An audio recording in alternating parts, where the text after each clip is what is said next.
L'innovation en milieu rural, elle se fait à partir des ressources naturelles, mais elle se fait aussi à partir des usages. Et dans le monde rural, on a une particularité, c'est qu'on a souvent des populations vieillissantes et que ces populations vieillissantes ont besoin d'un suivi particulier. Donc l'innovation, elle se fait aussi par les usages, c'est-à-dire qu'on regarde quels sont les besoins des personnes âgées notamment, et à partir de là, on essaie d'y répondre par la domotique, par la présence humaine bien entendu, mais par tout un tas de dispositifs. C'est aussi ça l'innovation. L'innovation, elle n'est pas que technologique, l'innovation est aussi sociale. Donc pour moi, l'innovation en milieu rural est une forme d'évidence en termes de potentiel et de nécessité. En termes de potentiel, parce qu'on sous-estime la capacité, les richesses humaines qu'il y a dans ces territoires, l'ingéniosité et les solidarités. Et en termes d'absolue nécessité, parce qu'aujourd'hui, les milieux ruraux vivent assez mal, sont parfois en décrochage civique, décrochage économique. Et si on peut dire qu'avant, dans le milieu rural, on avait notamment en matière d'économie des fonctions assez diversifiées, il y a une forme d'appauvrissement. L'innovation, elle passe certainement par la capacité à réinsérer des activités qui, par évidence, ne se voient pas immédiatement en milieu rural. Et pour cela, je pense que les nouvelles technologies, entre autres, réouvrent le champ des possibles en milieu rural. Quand on parle de télétravail ou de travail à distance, je pense que l'innovation est intéressante et elle peut apporter du bien-être.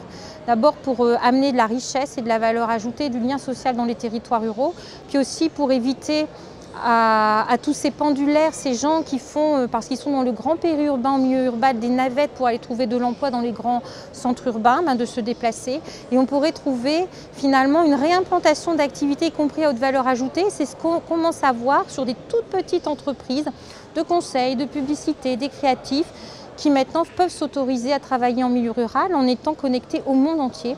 Je pense que l'innovation en milieu rural, elle est aussi rendue nécessaire parce que les gens sont dispersés et que ce qui se fait naturellement dans les villes se fait avec beaucoup plus de difficultés. Et donc la question des transports en milieu rural ou de la mobilité, pris dans son sens le plus large, mobilité culturelle, mobilité en termes de déplacement, est quelque chose qui doit amener à inventer des solutions nouvelles, différentes, peut-être plus partagées, plus collaboratives, des mobilités alternatives. Voilà. Et donc je pense qu'on a beaucoup à apprendre des milieux ruraux. L'innovation n'est pas réservée aux grandes agglomérations ou aux métropoles. Dans les territoires ruraux ou périurbains, on peut faire de l'innovation. En ce qui me concerne, moi j'ai été très attaché à faire de l'aménagement. Pour accompagner la déprise agricole, je devais trouver une économie de substitution. Et donc, on a mis en place une politique foncière importante et au long cours. Et grâce à cette politique, eh bien, on a réalisé un écoquartier de 108 hectares qui va être dédié au loisir et au bien-être. La clé de la réussite, d'abord dans la volonté politique des élus. Il faut avoir envie de faire des choses et il faut utiliser tous les moyens à sa disposition. Il y a des boîtes à outils, pour utiliser un terme à la mode, des boîtes à outils, ça en est plein de boîtes à outils. Il faut les utiliser à fond. Et notamment pour ce qui me concerne, pour l'innovation dont je peux être l'auteur, ça a été la politique foncière. Nous allons voir l'implantation d'un parc d'éoliennes en mer offshore que nous devons aux élus communautaires. Et moi, dans mon interco, il y a des communes de 300 habitants jusqu'à la ville-centre de 20 000 habitants. Chacun a construit cet édifice qui est vraiment une filière économique nouvelle pour nos habitants, en plus sur les énergies renouvelables qui nous tiennent particulièrement à cœur. Et à côté de ça, on obtient par exemple que notre lycée soit campus des métiers, des qualifications. Il y a une plateforme technologique sur les énergies renouvelables. Donc c'est vraiment à chaque territoire de valoriser ses propres atouts. Et l'innovation, elle vient aussi là-dessus. Après, l'innovation, quand vous en parlez, on a dans l'idée que c'est forcément technologique. On peut aussi avoir des innovations citoyennes, des innovations sociales. Et moi, je trouve que les territoires ruraux, les territoires des villes moyennes sont sur ces thématiques extrêmement innovantes.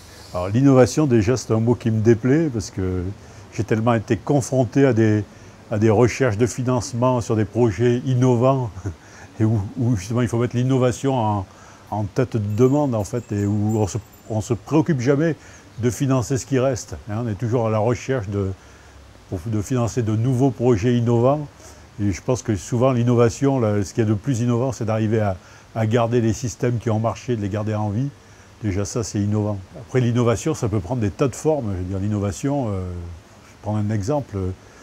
En début de mandat, on s'est posé la question de prendre la compétence enfance sur la communauté de communes du Val-de-Drôme. Et on était parti sur l'idée qui est généralement admise sur un ensemble de petits bouts ruraux de faire un gros centre et de rationaliser. Et puis j'ai émis l'idée qu'on pourrait éclater la chose et faire des petites micro-crèches dans chacun des villages. Voilà, pour moi c'est innovant. On sort des sentiers battus, on regarde les choses différemment, on fait un pas de côté et on regarde les choses différemment. Et souvent l'innovation, ça prend cette forme-là, quoi.